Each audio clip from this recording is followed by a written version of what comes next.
And they caught the boy who knelt every night in the street. When they approached, they were surprised. His stealthy steps were entering the darkness of the street. He'd been doing it every night for 9 days and had always managed to do it without being seen. This time it had to be no different, or so thought Roman, the little boy of only 11 years old, who after looking to one side and the other and making sure the street was empty, knelt down with his hands looked up to the sky and began his silent prayer. But what Roman did not know was that on this occasion there was something different. A neighbor in that town who had not been able to fall asleep was watching the boy from his window. The scene was so tender that he took his cell phone and immortalized the image in a photograph that in a matter of hours would go viral on the internet, making its way through the social networks until it reached the news, which was in charge of locating the little boy and asking him about the story behind the beautiful ritual. If you like our content and want to see more, I invite you to subscribe to the channel and click the notification bell to receive the latest videos. Now, enjoy the story. Roman was born into a traditional family. His mother was a devout woman who, when she opened her eyes in the morning, the first thing she did was to say a prayer to God and give thanks for being alive. Every night when she went to bed, she also prayed, asked forgiveness for her sins, and entrusted her son to the Creator. But try as she might, the woman was never able to pass on her passion for prayer to her son. Roman was a naughty and mischievous child who, from the time he learned how to walk, used his steps to get in all kinds of trouble. He would break neighbors' windows playing ball, caused a lot of headaches for his mother, and the teachers at school couldn't stand him. In reality, Roman was just playing at being him. He was a child with a lot of energy who wanted to eat the world, enjoy himself, have fun, live his childhood at full speed as if he knew that it was the best time of his life that would never come back and that you had to enjoy it while you could. His antics were nothing more than childish pranks that didn't really hurt anyone and made him feel happy, but his mother didn't agree. She'd been brought up in a traditional way and saw in her son the seed of a bigger problem. She feared for him, scolded him, reprimanded him, punished him, spoke to him lovingly, spoke to him seriously, did everything she could to bring him to what she considered the path of good. But Roman turned a deaf ear to all this and continued to insist on playing and being happy. Desperate, the woman gave up and could only place her son in the hands of the one who can do everything, in the hands of the one who writes straight on crooked lines, in the hands of the one for whom nothing is impossible, in the hands of God. Every night, in her daily prayers, the woman put Roman in prayer.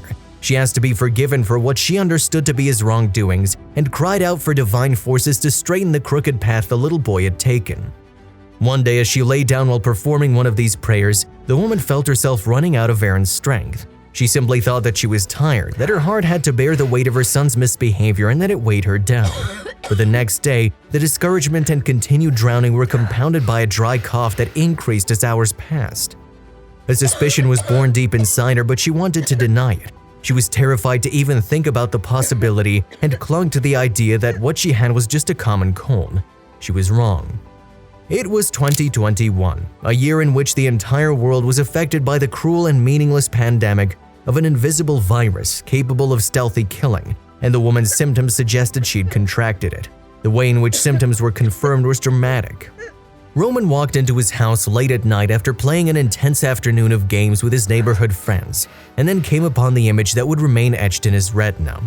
His mother was lying on the floor with a seizure that had her almost unconscious, making it difficult for her to breathe and threatening to kill her. It was then that Roman showed signs of a will he'd never known before. Worried but with a maturity atypical for his age and for what had been his playful life until then, the little boy picked up the phone, called an ambulance, and conveyed calm to his mother as he rested his head on a pillow and tried to keep her alive. And the doctors who attended to the woman agreed that Roman's gesture had saved her life. But not everything was solved. The woman's health was still serious and she had to remain in the hospital under a guarded prognosis. It was then that Roman began the ritual of going every night to the loneliest street in his neighborhood at midnight, kneeling down, joining hands, and raising a prayer to heaven for the woman's life. The little boy, in the midst of his childish imagination, believed that the illness contracted by his mother had been a divine punishment for his mischief and for being away from the Lord and not accompanying his mother in her daily prayers. So he decided to make a deal with God and offer him a prayer on his knees in the middle of the night, every night until his mother recovered her health. And his pleas were apparently heard because exactly 9 nights after that ritual, Roman's mother made a miraculous discovery and was discharged.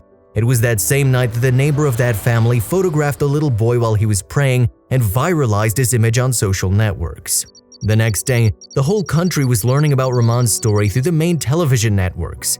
The little boy touched an entire nation, and his kneeling image became the symbol of the struggle and hope of those touched by the terrible disease, and who are waiting for a miracle for their health or that of their loved ones.